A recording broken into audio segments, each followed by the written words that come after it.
Okay, let us continue with the questions. And as always, if you want to come back on any of these questions or you want to ask follow-up, you can. So the microphone is available. Wow, okay, wow. Okay. Be careful with those follow-up questions. It's going to be a long evening, so be ready. It's the last night, so this is kind of usually what happens on the last day, so that's to be happened. So anyway, so let us see what we have here. So number one, dear Ajahn, what is your comment on spirits communicating with human beings, asking for help to be reborn? Was in form of an actual incident by a person who can speak and see spirits. Yes, I think that is possible. And I think this is one of the reasons why we should always share merits. Sharing merits, this is kind of helping beings being reborn in a particular place or getting out of a difficult situation. That is kind of the whole purpose of that. And so share your merits with especially your family members, departed family members. And one of those interesting things that you find in the suttas is that there's always some family members out there who will be able to receive that merit because there are so many of them, because you had so many lives. And so there's always someone there. It is almost inconceivable, says the Buddha, that there shouldn't be anyone there to receive your merit. So always, whenever you do anything, and this is one of the beautiful things about the Buddha's teaching, is that we look after the people who passed away. There's something very nice about that. They're still out there. We can still have compassion and kindness to them and wish them well wherever they are. This kind of, it's this extended view of reality. And if that is true, that means we can do extra things for them. So yes, I think this is possible to communicate with these beings, and they can communicate with us, and they can often see us much more than we can see them, and that's why they know what is going on. They know that we're doing something positive on their behalf.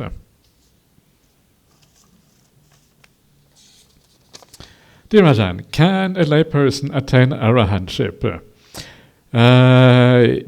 It seems there are stories whereby they attained arahantship, and the example that we saw earlier on this retreat was Yasa. Remember Yasa, the layman?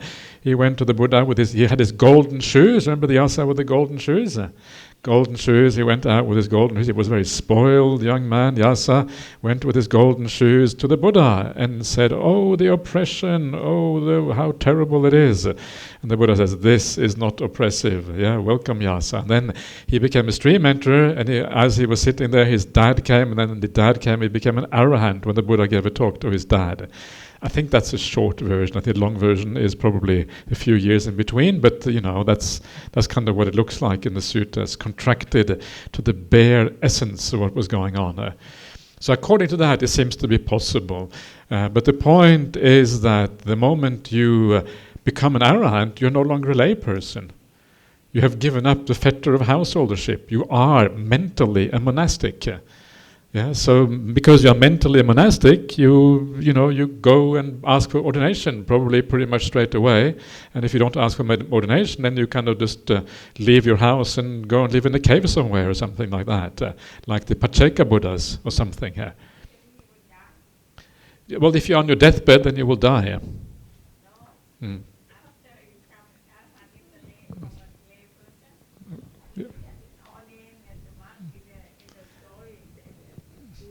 Which story is that?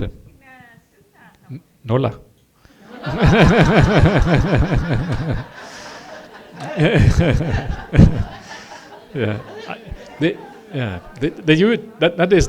That is the usual understanding is that you die. But my understanding of that is that not that you die, but that you either ordain, but very often people become an arahant on the deathbed, right? And because they become an arahant on the deathbed, it means they die soon afterwards because of that. That's how I understand that. Because there isn't any particular reason why you should die. You just have given up the fetter of being a householder. You can't be a householder anymore. So that's how I understand it. To me, that is more... It's not actually in the suttas. This is, I think, a commentarial thing, and it's a matter of interpretation exactly what it means. But yes. All right, next one. Dear Ajahn, you are a great salesman of Buddhism. Okay, thank you. That is the highest praise you can give. I'm really happy to hear that. Thank you very much for the teaching. If you don't mind, can you tell us how do you overcome the most difficult period of your monastic life, if there is any? Wait a minute. Okay, so the most difficult things of monastic life it's just lots of ups and downs. And the early period is more difficult because when you are earlier on, you have less understanding and knowledge. As you grow in the Dhamma, it becomes easier and easier. But the most important thing is just to have confidence that you are dealing with the meaning of life. If you really think that the Dhamma is about the meaning of life, if you really feel that in a deep way, how can you do anything else? That is kind of what right view is about in a certain way. If you have some degree of right view and you see the Dhamma as what life really is about, how can you do anything else? It doesn't make any sense. It may stop you from ordaining if you have lots of commitments, and that's fair enough. But once you are ordained, why would you leave it? Yes, desires can make you leave the monastic life, but as long as that commitment to meaning and understanding the meaning is more powerful than those desires, then that will carry you forward on the monastic path. And so that has always been to me. I read the word of the Buddha. I read, this is the meaning of life. I can't throw away the meaning of life and do something else. That's madness, right? If you have found the meaning, you say, no, forget about meaning. Let me do something meaningless. You can't do that. Yeah, it's like it doesn't make any sense at all. You have to do that which is meaningful, because that's what your heart inclines to. Everyone is like that to some extent, and so that's why you carry it on. It is the feeling that these teachings are real. This is real. This is not some make-believe. These are not stories. This is about what human existence is all about. Okay, so you carry on then, regardless of how difficult it is. Okay, you go up and down difficulties. Sometimes there are very difficult people in monastic life. I was very lucky to find an incredibly good teacher that is very, very useful, like Ajahn Brahm. Very good monastery, very well built, set up in the right way. A lot of the right conditions are to be found there at Bodhinana Monastery. So a lot of the good things are there. Still, there are difficulties, of course. Okay. Dear Ajahn, number one, why samadhi practice is a must, or is it necessary prerequisite for Dhamma contemplation of the 5 subjects for regular review? Samadhi is a must for going all the way to the end of the path, because it is one of the factors of the Noble Eightfold Path. The Noble Eightfold Path is what takes you to awakening, and also what normally takes you to stream entry. So samadhi is required also for stream entry. You see this in the sutta we looked at before. It says from samadhi you get yata bhuta jnanadasana. From samadhi you see things according to reality. Stream entry is seeing things according to reality. You cannot become stream entry without that. But do you need samadhi to contemplate the Dhamma? No. Contemplation of Dhamma is something that leads to samadhi very often. So if you contemplate death and you contemplate those 5 subjects we were talking about, if you do that in a kind of ordinary way, that will lead you towards samadhi. And then beyond samadhi you can take it further, and then it will lead you to stream entry. But you always go via samadhi somewhere. It doesn't mean that all contemplation or all vipassana is after samadhi. You can contemplate many things like impermanence or dukkha or various aspects of the path you can contemplate. And that contemplation, if it goes deep, will help you to let go, which then will enable samadhi. So samatha vipassana going together, contemplation and calming going together. You can do that. But their purpose is not to be... The purpose is samadhi, because you have to go via samadhi. Number 2, Ajahn mentioned meditation gives joy, happiness and peace, but I experienced the opposite. Pain, boring and uninteresting. Hence, Ajahn, please advise how to meditate. The mind can relax to the max.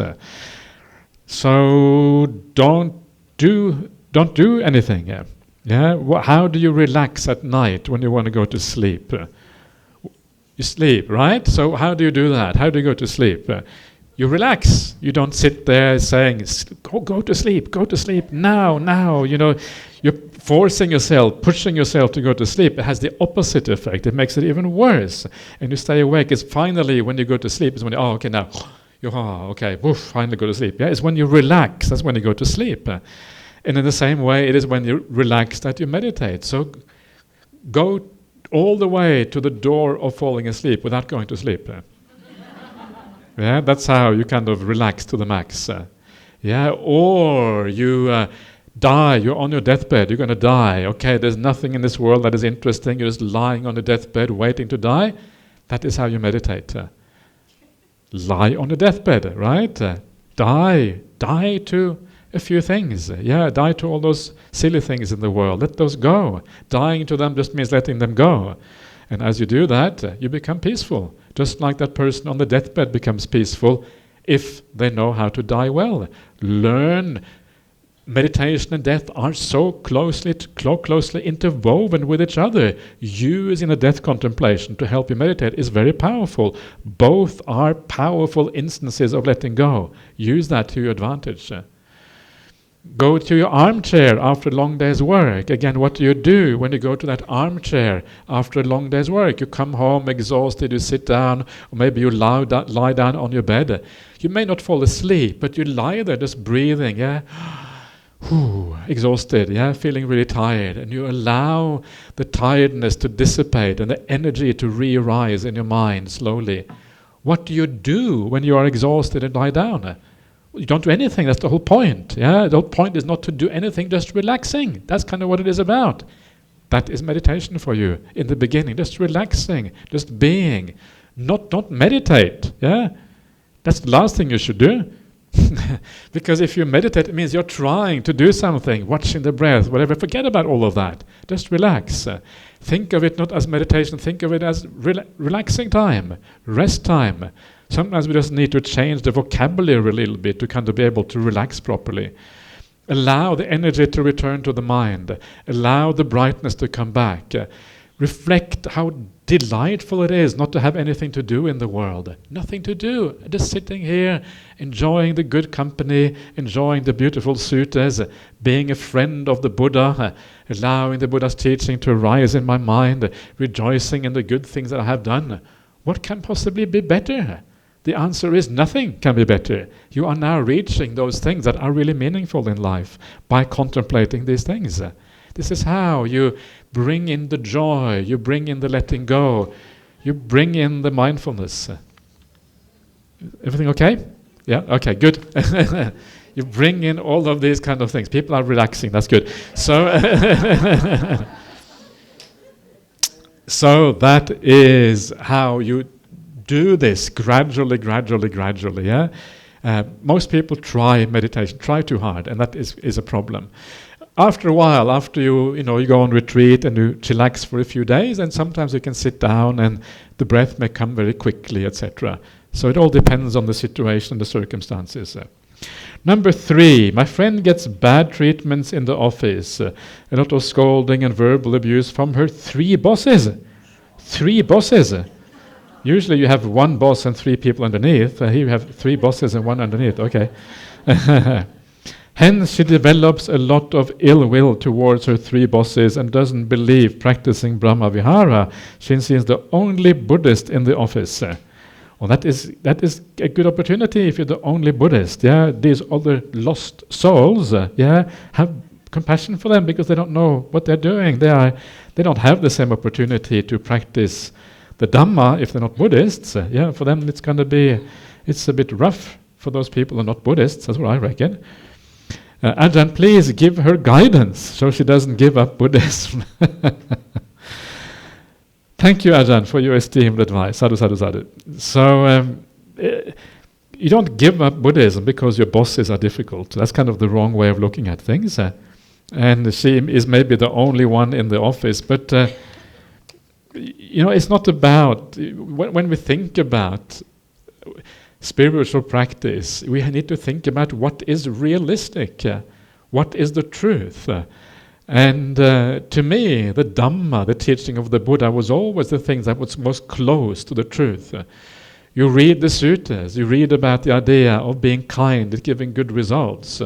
You read the ideas of how the perceptions work in a human being. You have Vedana. Vedana gives rise to craving. That gives rise to kind of picking things up in the world, attaching to them, which then leads to suffering when you are impermanent. Things are impermanent. It's kind of described in a way that is very real to human experience. Do you find that anywhere else in the world? The answer is no. What are you going to do? Are you going to be a Buddhist, or are you going to go to something inferior? Yeah, why go to the inferior? And then maybe you end up with something that doesn't take you to the same good results. This is just my viewpoint from being a Buddhist. I mean, there are good people in these other religions, and if they are good people and they practice well, great, and they will have good results because of that. But in the end, you want to do something which is the close as truth as possible. The closer it is to truth, the more powerful it is going to be. I don't mean to put down any one of other religions. Sometimes there are people who are of other religions or no religion or whatever who are better than many Buddhists. And then that's good for them that they are better than that. But please contemplate carefully where the truth lies. And wherever you find the truth, that is where you should follow. Don't follow the easy way. Easy doesn't mean true. Easy just means easy. Sometimes it means delusion. Sometimes it means blindness. Sometimes it doesn't mean anything.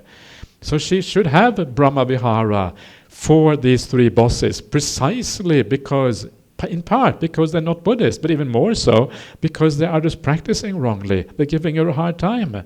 They are the ones who have the problem, not she.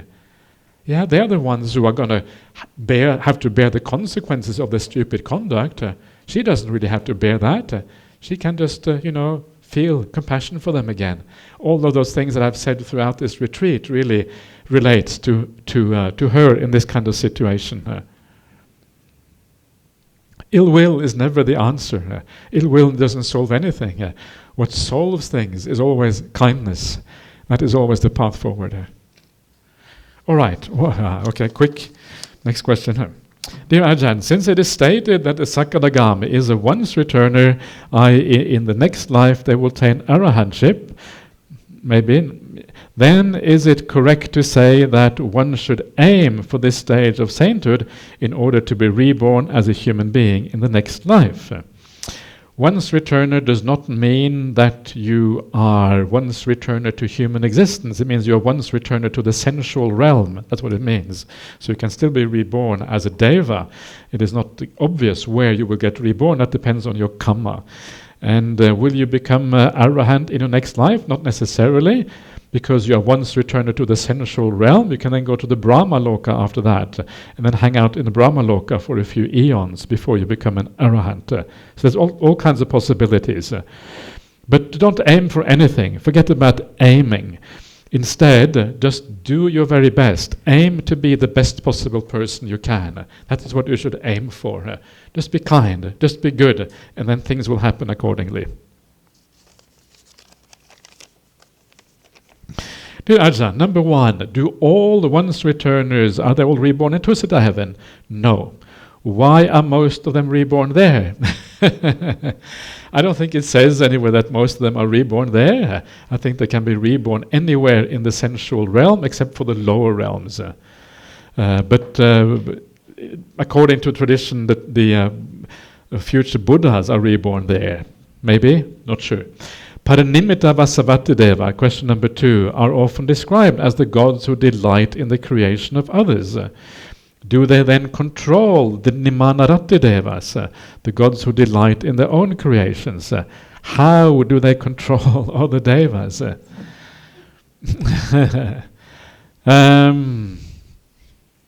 This is beyond the scope of this retreat.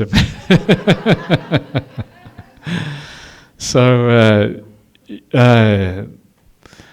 yeah, I'm not sure exactly how this works, what this means, that you control the creation of others.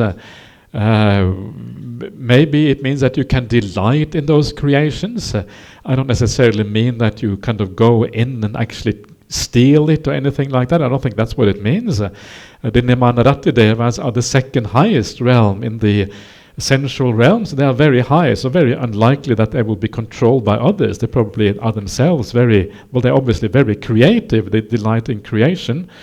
And so, I'm not sure exactly what these things mean. It means that you have access to very, very high sensual pleasures. That's really what it means.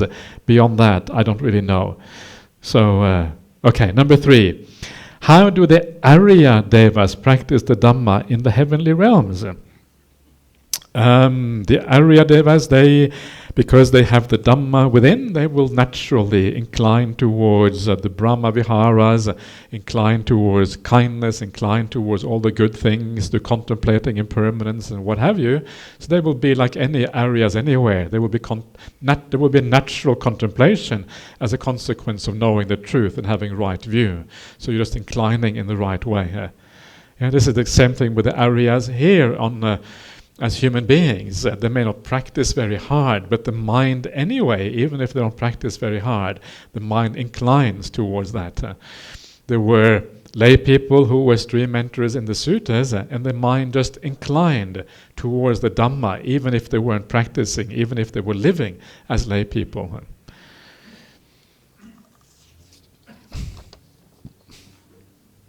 Dear Ajahn, in the Kosambhya Sutta, what does offense for which resolution is possible mean with regards to the lay noble disciple? To what degree is thought, speech and action to be considered as such an offense? I think as a lay person, it probably just means you don't do the 5 antarayika kammas. The 5 kammas that lead to an immediate rebirth in a lower realm in your next existence. You can't do those once you become a stream enterer. So that is where resolution is not possible. Once you've done those, you go down. So you don't do those. But probably other things you can still do. Can you kill somebody as a Arya layperson? No, says Venerable over here. Okay, thank you. So I guess that's, Can you steal anything? What about stealing? No? Is that just the Arahant, or is it any Arya layperson? In the suttas, they say the Arahant cannot break any of the 4 precepts, the 4 main precepts. Apart from drinking alcohol is not included, but presumably an Arahant can't drink alcohol either. So you have the 5 precepts cannot be broken by Arahants. But other Aryas it doesn't actually say in the suttas, so maybe they can break them. But presumably that is the kind of conduct we're talking about, like the 5 precepts, that sort of thing. And then you will probably go and you will confess to whoever is appropriate. Don't confess to anyone. One of the interesting things in the suttas is who you should confess to. You shouldn't confess anywhere because you want to confess to someone who understands, someone who's going to have compassion, someone who's going to receive it in a good way. You don't want to confess to a scallywag who kind of is going to dismiss you and think you are stupid for confessing. So you confess to someone who it is appropriate to confess to. That's another interesting factor in these things. So you come to someone here in the BGF, or you go maybe to Ajahn Brahm or whatever, say, oh, Ajahn, I did this. Okay, fine, no worries. Okay, carry on. That's kind of what he would say then. So something like that. All right. If you want to chime in, Venerables, please feel free to do so at any point. Hi, Ajahn. If a person is overcome by conceit, how do we help them open up a bit?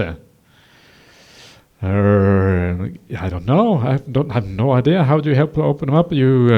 Maybe you don't help them. Maybe you just let them be. If they're overcome by conceit, you shrug your shoulders, you carry on, you are kind, you give them a hug and say, have a nice day. And maybe that's how it happens. Not sure. I am sure the Buddha has dealt with people like that. Is there a simile that he used to wake some of these people? Sometimes what the Buddha does, he just reminds people what are the truly high qualities of a person. So someone will come to the Buddha, they will be conceited, they will have wrong view, they will kind of get upset with the Buddha, and the Buddha will tell them what actually are the really good qualities of a person. And he will tell them they have overcome. One example is the Potalya Sutta, and this self-important, slightly arrogant person with a staff and shoes and things comes to the Buddha and say, "I have given up all the affairs in the world." And the Buddha looks at him and says, "No, I don't think so." And he gets a bit upset, and the Buddha tells him how you give up all the affairs in the world. First of all, you are kind, you live well, you have virtue, then you overcome all the sensual pleasures, then you give up the equanimity based on diversity, then eventually you become an arahant. And at the end of the sutta, this Potalya is kind of, okay, maybe you have a point, I haven't given up all the affairs in the world, if that's what it takes. So that's how the Buddha often does it. He just gives them the teaching, what it really means to overcome the affairs in the world, what it means to let go. And so something like that is that what we have to do too, but often it's very difficult to do that. You have to be very skilled to be able to give people that kind of teaching. And so very often, instead of trying to change others, change yourself. Be more kind, be a good person. And when you become a beacon in the world, then people will listen to you much more. That's very often the best answer to give. Just focus on your own practice. Don't try too hard to sort other people out, because it's difficult enough to change yourself. Dear Ajahn, are Sangha members allowed to hold occupations like lecturers and earn income from there? If so, it's like being a layperson. What's the difference? The thing is that you're not supposed to have the wrong kind of livelihood. And I would say that holding an occupation like a lecturer, it would probably be a wrong kind of livelihood. You're not supposed to earn an income because you're not supposed to have any money, so that also stops there. So I would say that if you earn a you can be a lecturer in the sense that you can be like a monk who teaches the Dhamma, that's okay, but you can't earn a livelihood from that. That's the difference, because that would be considered wrong livelihood. But that's in Theravada tradition, right? It's in this. But and I know Tibetan Bhikkhuni. She's a professor teaching at the university in California. Okay. And she's been, you know her? She's the president of Sakidita. Oh, this is Karma Lekshe. Is that the one? Karma Lekshe? Karma Lekshe. Yeah, is that the one? Yeah. Okay. She's okay. American. Yeah, American.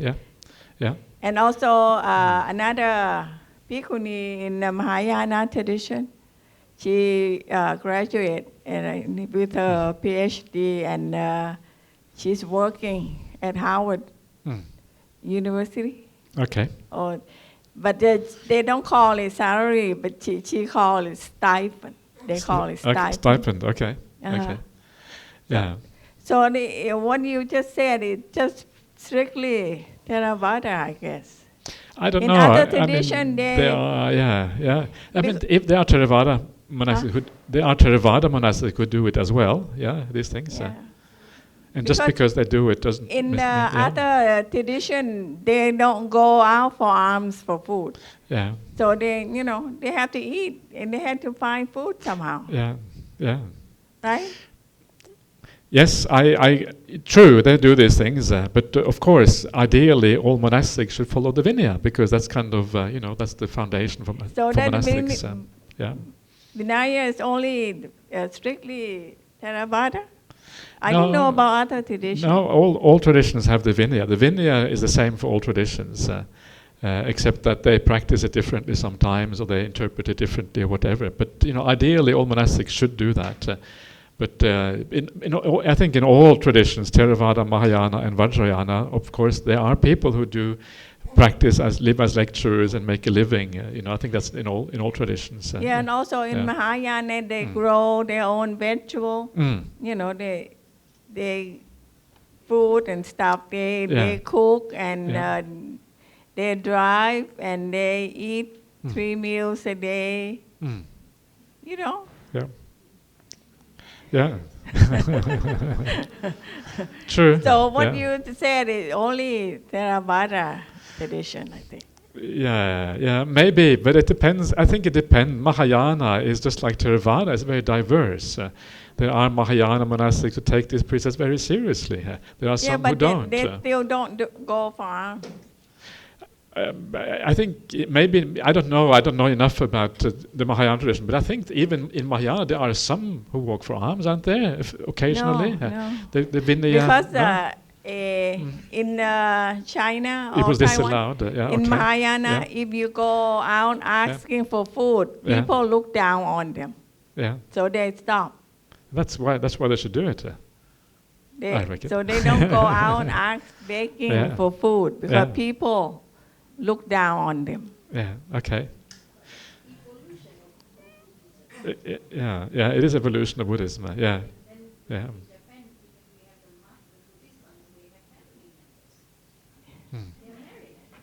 Yeah, some Zen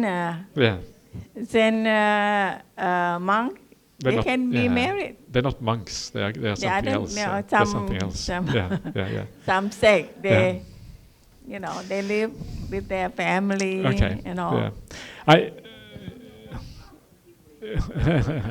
No, I think to me I think the critical thing here is that we understand what the Buddha taught. This to me is the critical thing. And whatever the Buddha taught, that is what we should follow. It is true that all of these traditions, they evolve in different directions. But ideally, we should all try to figure out what the Buddha taught and then kind of follow that ideal. That is kind of to me, that is the important thing. But that is not always the case in Buddhism. Sometimes people do not really, I think, appreciate enough that what the Buddha taught is the enlightened mind of the Buddha. There's a reason why we have this kind of confidence in the Buddha. It's because his teachings are the most important ones. It's not for me to criticize the Mahayanas, but this is, to me, is kind of what Buddhism is about. So even though it evolves in different directions, we should always seek to find the highest expression of these teachings. Anyway. Okay, so let us carry on. There still are a number of questions left. Maybe we're not sure what we're going to do. So, dear Ajahn, is the Buddha the first person who became an arahant? Or there could be other arahants before the Buddha, but they didn't teach the path to liberation to sentient beings?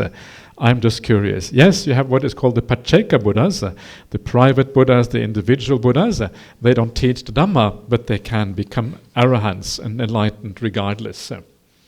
And also they didn't ordain and they didn't die. So sometimes you can become arahant without dying, I think. So anyway, I'm not sure if that is counter to the other ideas. But anyway, dear Ajahn, the teaching is inspirational, and yes, I do find joy, but these feelings can only be felt during happy occasions like attending Sutta studies with Ajahn or attending uplifting Dhamma talks. But once I arrive home, the motivation to practice and to reflect on the importance of practice becomes an uphill task. The feeling of giving up and frustration becomes so overwhelming, Ajahn. I can see all this negativity, but all I can do is watch it.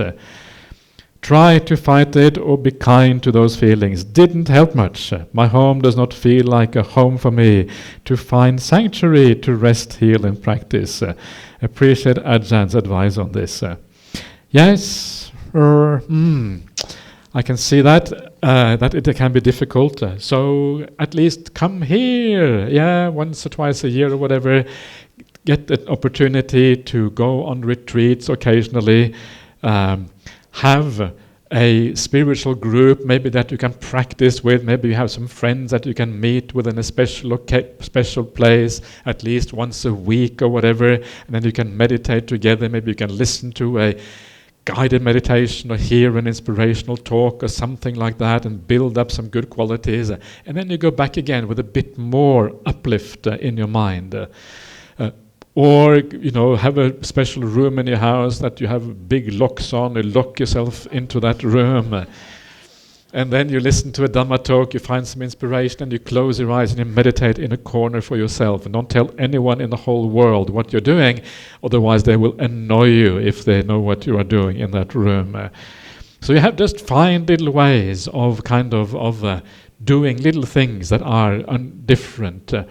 And there is, there are things you can do. And the fact that you come here and you find inspiration is already a wonderful thing. Not everyone finds inspiration even when they hear the word of the Buddha or whatever. That's already a very positive and nice thing. So see if you can bring that into your life in other areas as well.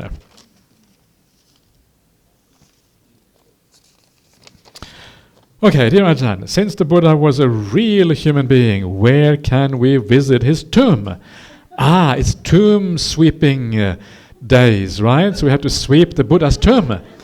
Where can we sweep his tomb? The Qingming festival for the Buddha. That is a really good point. Actually, I don't think we have to sweep the Buddha's tomb. The Buddha, he's okay. So we have to know our limits, I think. The Buddha, he died. After he died, his ashes were spread out into 8 different stupas. Some of those stupas, some of those ashes have been found, and if you want to see the ashes of the Buddha, or the bones of the Buddha, you can go to Delhi Museum, and there is an exhibition there. And we were there recently when we were in India, and it's kind of magical, when you go into that room and you sit down and you meditate there, and these are the bones there, and these are probably the bones of the Buddha. It's like, wow, it's really, really powerful. And very often, when you hear about the relics of the Buddha, very often I find actually those relics are not all that powerful, or they don't really, they don't do that much to me. But though this occasion is kind of different. You have a feeling they are bones. They're not kind of white relics. They are real bones. And so you get this feeling of a human being again. The Buddha bones. Wait a minute. That means the Buddha was a human being. That's what it means, right? He was a real human being walking among other human beings. These white relics, it makes the Buddha seem more like a miracle. That's why I don't like these white relics everywhere people have. They kind of makes everything too magical. How can you relate to the Buddha when everything is so much magic? And this is what I often don't like about some traditional Buddhists, is that they are more interested in magic and superstition and supernormal powers than they are in down-to-earth things that actually work. And I find this a little bit, to me, this is not so nice. Does one of the traditional nuns, would you like to answer my wrong views? Or no? No, okay. No need, okay. Okay, good, thank you. So anyway, that's where you find the tomb of the Buddha, the closest you get to that.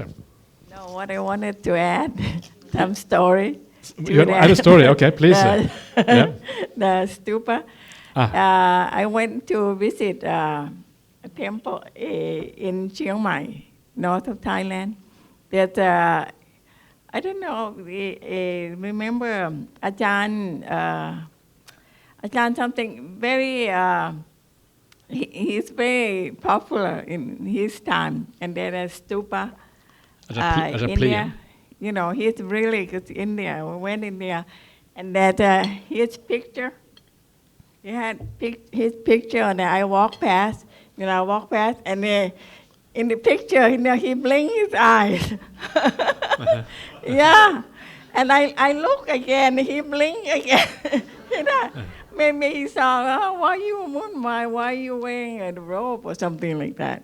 I think that's what he was thinking.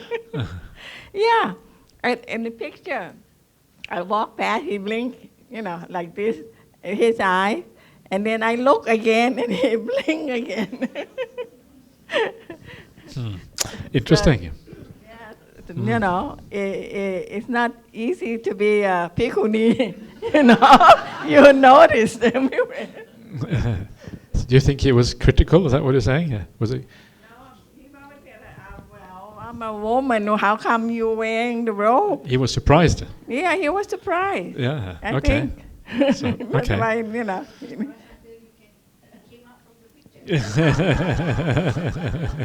That's the next step. First you blink your eyes, then you come out of the picture. That's the next one. Yeah. Okay. Okay. Magical stuff happens. Yeah, especially in Thailand, many magical things. What Venerable Dhammananda does it? He doesn't blink his eyes. Let's see. Maybe he does now. That would be interesting if suddenly now he blinked his eyes. That would be wow. Very interesting. Magical. Yeah, I told this story to when I went to Germany. I told this story to the monks who were staying there. He said that Ajahn was very, he have very high, super normal power kind of thing. Okay, good. Yeah. So it is 5 o'clock already. There are some questions left. Shall I carry on or shall we stop? What is the consensus here? Everyone carry on? Okay, but if those people who have to go, whatever, please feel free to go, of course, anytime. But I will then carry on for a few more minutes. We probably can get through this, I think. Sukhihotu Ajahn. Yes, I agree and admit I have very rooted habits, which I'm trying very hard to uproot. Hence, I do not want my kids to develop such unwholesome habits. For example, playing video games, obsessing with social media, sleeping like a vampire, etc.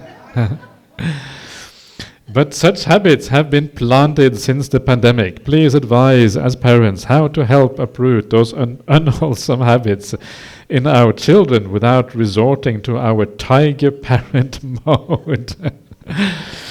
We are tiger parents because we really love our children dearly and wish the best for them. Thank you. Right. You're asking the wrong person, I'm a monk. What do I know about bringing up children? I don't know anything.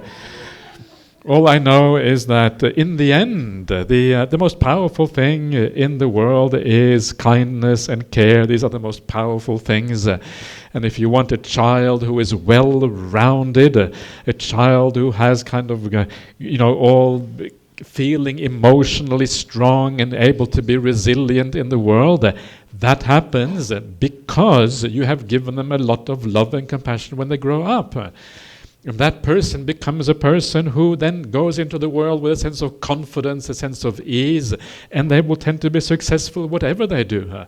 But you can tell them off. You can go into your tiger mom mode, be really tiger mom, and you get the child who maybe they don't play video games, but they become timid and frightened, and they don't really know how to deal with the world because the mother has been too harsh. And so they never played video games, but then they become hopeless and all other kind of things. What's the point? And so the answer is, if you want to give your child the maximum amount of resilience for a whole life, and not only for this life, but also for future lives, give them that love and care, Show them kindness all the time. Yes, you can be firm sometimes, of course. That is part of love and part of these things. But someone who feels good about themselves, someone who has self-esteem, someone who is emotionally stable, that kind of person will be someone who is successful. And even if they fail in everything in the world, they will be psychologically successful. That will be a happy person. And that is what matters in life. So just remember that. You don't create a good child just because they stop playing video games. It is not as simple as that. What you do, you create someone who is wholesome by giving them that emotional support that creates a wholesome psychological mental state. This is much more important than all the other things. But I'm just a monk, as I said. I don't know. What do I know about bringing up children? So all I can say is good luck. Venerable, you have a daughter? Yeah. How should you bring up children? Did you listen to this question? What are you supposed to do? You have been through all of this. What do you recommend? What did you do? How did you create a good daughter? It's not that good.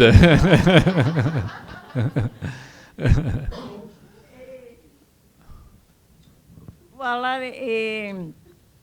it's hard to raise children these days because of the environment, everything, technology and stuff. It's very hard to, I think, because my daughter is 40-some years old. So, it's been a long time. But, I feel, not sorry, but I feel that the parents nowadays have a harder work to do with the children than the old days, because there's so many distractions in the society, in any society, even small town. Now every young children, everyone have a phone and playing games all the time. Even the poor ones, they still have games. And, their parents give them money to pay for, to put in money in the SIM, and so they can play game. And, from time to time, the parents gave them money to just do. Even though they have very little money, they still give their children money to pay, to play with all those games and stuff. So, it's very hard to raise children in a proper way this time. So what should they do when it's so hard? But I have a grandson. His mother is very strict. He's about 10 years old now. He doesn't have a phone. He's not allowed to have a phone. So when I talk to him, I feel, what did he say? Not horrible. But he felt bad. All his friends have a phone, and he doesn't have one. So I told him, that's good. So you have more time, to do other things. So, I think you have to train them when they were young. When they are young, give them,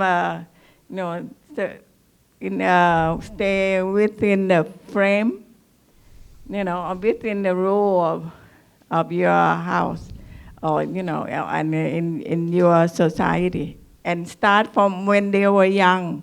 If you let them to be whatever, and then when they get older and you try to discipline them, it's be very hard. And all those social media stuff, you have to be limited. You have to control all the device about the social media thing. You can control, right?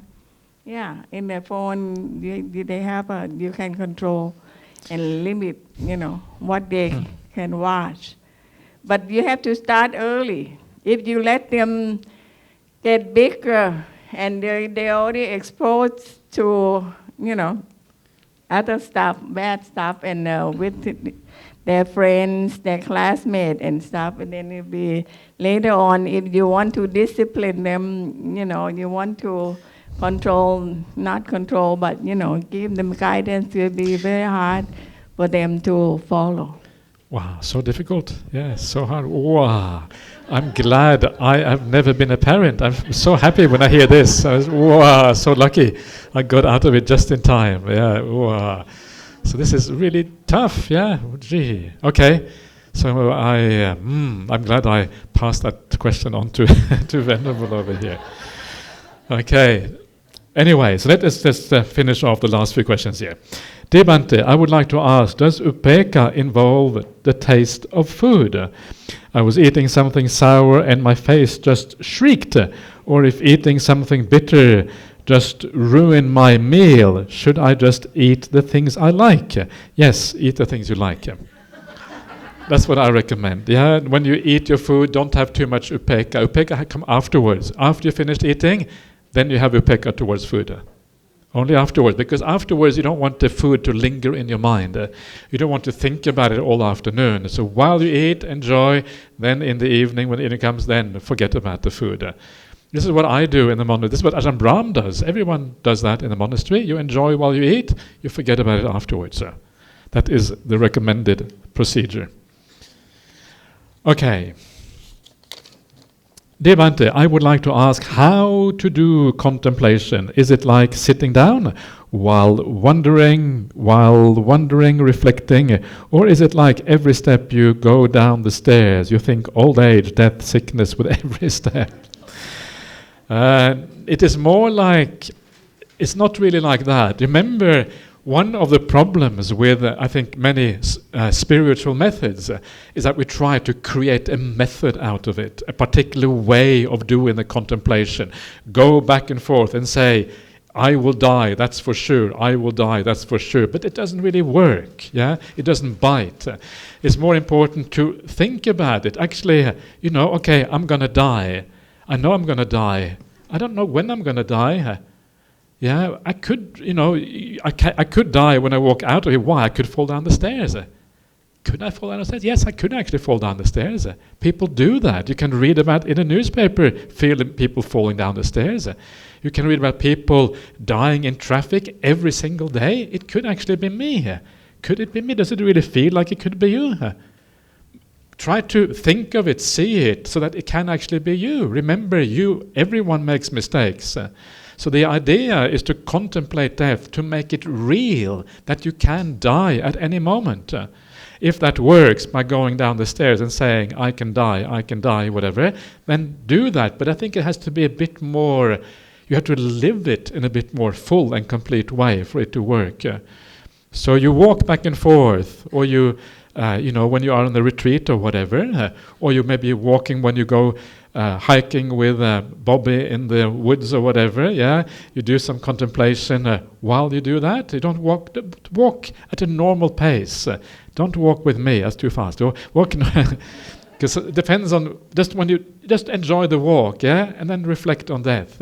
Actually, I'm walking in the forest. There could be a snake here somewhere. That could be the end of it. Get into the feeling that you really can die at any time. That's the whole point. So that you get that sense of urgency, or not. It's not an urgency which makes you restless. It's an urgency, a feeling that now is the right time to do what is right. Now is the right time to live the Dhamma, not later, because now is the only opportunity I have. I'm only alive now. Don't know about later. And so you have to kind of make it, contemplation just means that you reflect on things in a real way, that it really bites, that you have an emotional impact on you. You just don't kind of say things like a machine or in a pre-programmed way. You have to be a little bit creative with this. Dear Ajahn, I notice that sometimes when I meditate, after a while, my body suddenly jolts. Sometimes I would feel like I'm falling. It's not because I'm sleepy or tired. I feel like my body just moves on its own and somewhat disrupts my meditation. Do you know why this might be so? Sometimes it is not necessarily the case that your body is jolting. It can just be a feeling that you have. Not necessarily the case that it is happening. Many people think that the body moves when actually it does not. It's just a perception in the mind. And so don't worry about it. One of the reasons why it happens is because you're just relaxing, and then the mind just does things because it's letting go or something like that. That letting go can be experienced as a jolt or like a falling experience because you are allowing things to be, basically.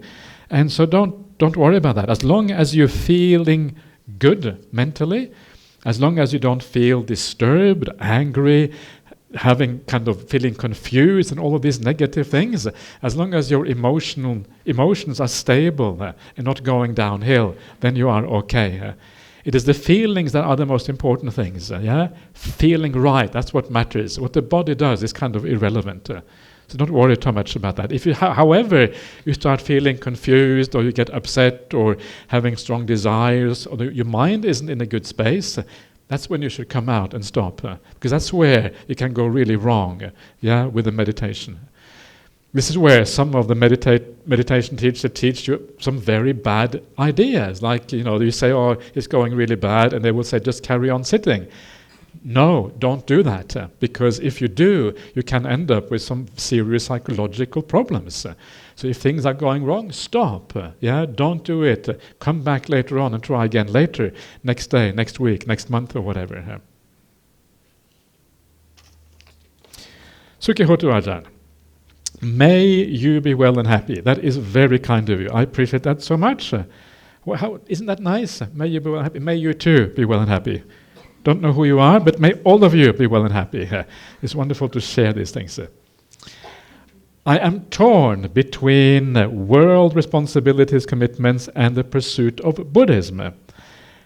Family thinks that attaining Buddhist activities means spending less time with them, and hence conflict arises. I try to interest them to join in, but to no avail. Ajahn, please advise how best to manage this predicament. The best way of dealing with this is to make your worldly responsibilities and commitments part of your practice of the Buddhist path. That is the best way. That is difficult sometimes, because sometimes there's too much of it and it kind of gets in the way. I know what you mean. Still, that is really what you have to do. And then on top of that, you ensure that sometimes you do have the opportunity, you are here now, so what a wonderful thing that is. And so sometimes during the year you take that opportunity to take leave and to do something else, to get a bit of perspective on what is going on. But a lot of the time we have to integrate the Buddhist practice into every aspect of our life. That is when it becomes really powerful. So please try to do that. And then you do little things that enable you to enhance that practice by doing a bit of meditation every day. Get up early in the morning before everyone else. Some people do that. And some people are able to do that. And maybe you are one of those people. The house is often quiet before other people get up. And then you can do a bit of meditation or whatever. So find little ways, little avenues of sneaking away into your own little space and doing your little things.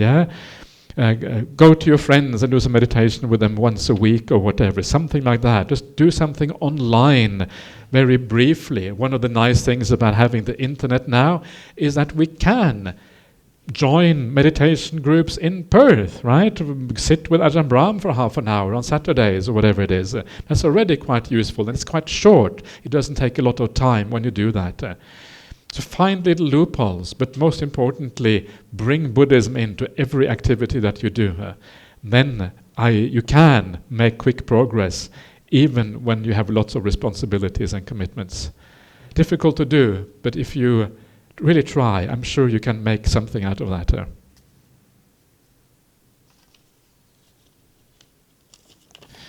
Dear Ajahn, this sutta retreat has allowed me to pause my busy life.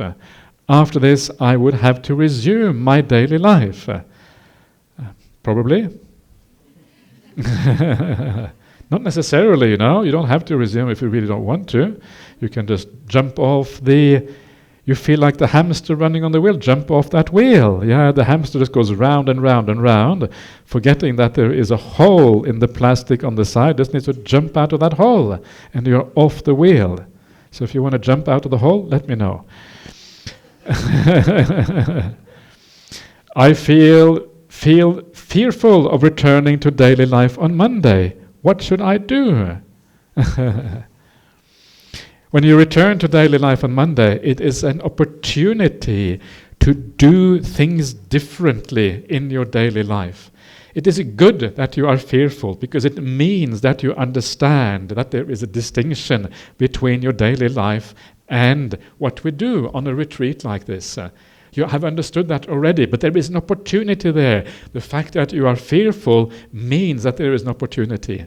Now you can do things differently.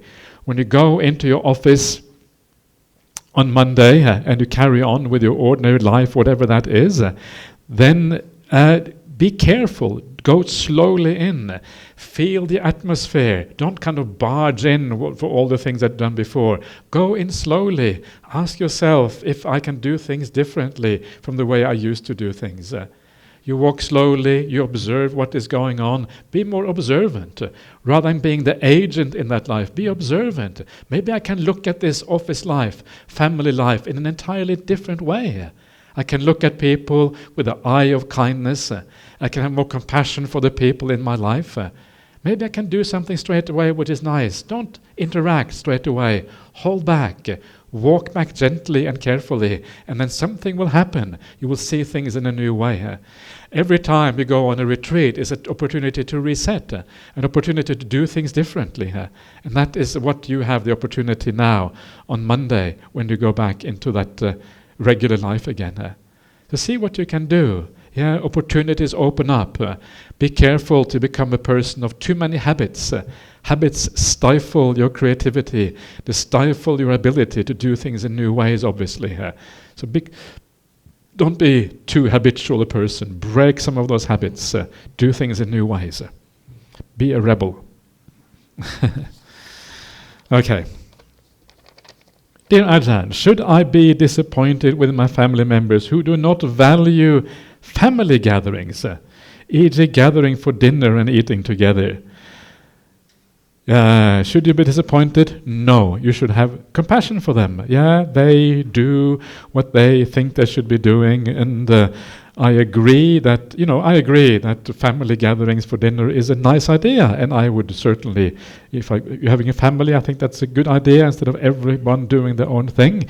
But sometimes you just can't do it. It's just too difficult, and then you will have to just accept, I suppose. Anyway, 2. How do we flick from anger to compassion in mere seconds? I can feel the word compassion arising, but it was still empty here. However, anger is still lingering inside of me. Thank you. The way you flick from anger to compassion is that you suddenly see the person in an entirely different way. When you see the other person as someone who causes you damage, causes you suffering, then you get angry. You are causing me suffering. You have no right to do that. It is your fault. Then you get angry. The moment you realize it is not personal, they are not causing you suffering. You are causing yourself suffering by reacting. They are just doing what they have to do. They have no choice. They are following their program. The moment you see them and you see a robot following a program, you feel compassion for them because you know they are trapped. They are the ones who are trapped. You don't have to react to that. In fact, your suffering is because you are reacting. If you didn't react, you wouldn't even suffer. So it's doubly stupid to react. It is quite natural to react, but it's also stupid. So turn around. And the moment you see that person in this new way, suddenly the switch is flicked and you have compassion for them. You look at them in a new way. You wonder, wow, what's going on with you? What happened to you in the past? Well, I feel compassion for you. You, of course, cannot say that, but you can feel that.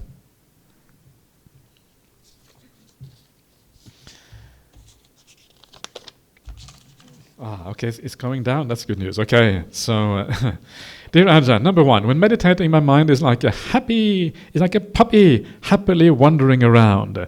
It does metta, it thinks some nonsense, the breath, the metta, nonsense again, breath, metta again. Will it be lost? I feel happy and relaxed though. Yes, this is a problem because you haven't got clarity about what you are doing. You haven't set up your mind beforehand as to what you're doing, and so the mind goes all over the place. And so you can do this kind of thing, and if you feel happy and relaxed, that is good. But there comes a point where you have to decide, okay, I'm going to do metta. And then you do metta, you don't do anything else. That's what you do. And then you are setting your mind up to following that instruction. So you have to know the right time for that. Initially, you just relax. Initially, you are. And then there comes a point when, okay, now I will watch the breath. And then you watch the breath. The mind may go off into a little bit of nonsense as you do that, but then you wait for the breath to arise. You come back to the breath again and again and again. You don't go to metta, because that disrupts the meditation. Or you do metta. So you try to have a particular theme that you follow. And then you get, otherwise it becomes very undisciplined in your meditation practice. Number 2. Are LGBT people allowed to become mendicants? As far as I'm concerned, they are perfectly allowed to become mendicants. I don't think there is I cannot see any rule against that. Thank you. May you progress well in your practice. Okay. Good. So, next one. Thanks for your sharing, Ajahn Brahmali. I was away from Sutta 1. Yeah, that was a bad idea. So, so I do not understand true freedom. I have two questions that has been nagging me for quite a while. Number one, are all non-plants that live sentient beings? All non-plants that live sentient beings. I guess you are concerned about the first precept. What are the beings? Is there any beings you can kill, right? What about killing bacteria, for example? And I would say that killing bacteria, from my point of view, is not a problem. Usually the way this is defined in the suttas is that you have to be able to see the animal or see the living being, otherwise it's not killing. So if you use a medicine against virus or bacteria, it's acceptable from that perspective of the first precept. Number two, how do we practice compassion if we consume sentient beings killed by others? Yes, that this is it's easier to practice compassion maybe if you don't eat any meat. And so being a vegetarian, I think that is always a nice idea. And if you want people who want to be vegetarian, I think it's wonderful. And you bring compassion into that vegetarian practice. So I support that absolutely. So please be a vegetarian. That makes it much easier to practice compassion. You can practice compassion, however, without being a vegetarian as well. It is possible. So it is not one-sided. Someone like Ajahn Brahm, he eats meat, and he also has a lot of compassion. So it is possible to do these things. The Buddha also ate meat, right? That's one of the things to keep in mind. Dear Ajahn, do beings in the Arupa Loka have complete 5 khandhas? Arupa Loka, you have 4 khandhas, yeah? You have no Rupa, so 4 khandhas left. In one of the realms of the Rupa Loka called unconscious being, the Asanya Satta, where only the body is present, no mind, does dependent origination apply to these categories of sentient beings without either nama or rupa? Yes, it still applies because it's nama rupa. As long as you have one side, either nama or rupa, then the dependent origination still applies because of that. So it still moves on. So you cannot solve the problem that easily. It's not that easy, yeah, Arupa Loka anyway. You still can't solve it that way. Anyway, hi Bhante. Can you feel irritated, annoyed with someone's behavior, but you do not wish harm or ill will towards him or her? Can irritation or annoyance be totally eliminated? Is it okay to feel irritated or annoyed? It's not a good idea to feel irritated or annoyed. It is part of the problem of ill will. And so ideally you want to overcome all irritation and annoyance. But a little bit of annoyance and irritation is small stuff compared to wishing harm or ill will. That is far worse. So if that is all you do, then congratulations, you're already doing very well. Can it be totally irritated? Yes. Is it okay? No. So there you are. Last question for tonight. Well, happiness at last. Going on for too long. Okay, so dear Ajahn, my mum has terminal cancer. She is going in and out of hospital, and it is very stressful for my siblings and I. We need to make difficult decisions, and we are afraid of making wrong decisions that may affect her well-being. Can Ajahn please provide some guidance on how best to navigate through this difficult period of disease and dying? So the best way is just to care. Yeah, Ajahn Brahma often talks about caring and not curing, so just care. And then follow doctor's advice. Very often it's very hard to know what is the best thing to do. And very often the doctors will be in the best position because they have been through this many, many, many times before, whereas we are mostly novices when it comes to understanding death and dying. So follow the doctor's advice. see what the doctor says, and then care to the best of your ability through that. Ask your mother if she's still lucid. Ask her what she wants. Just ask her and find out how she wants to move forward, and she can kind of almost make the decisions for herself. So follow the doctor's orders, ask your mother, and then you just do what they are suggesting without having to make too many difficult decisions, hopefully. Something like that. Care, don't cure. Just do your best to care as best as you can. Okay.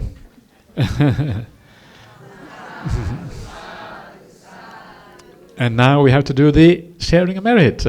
So we are going to share the merit. So please bring all your relatives to mind as we do this, and then we will share the merit with them. And so please bring them to mind and wish them well, whatever they may be.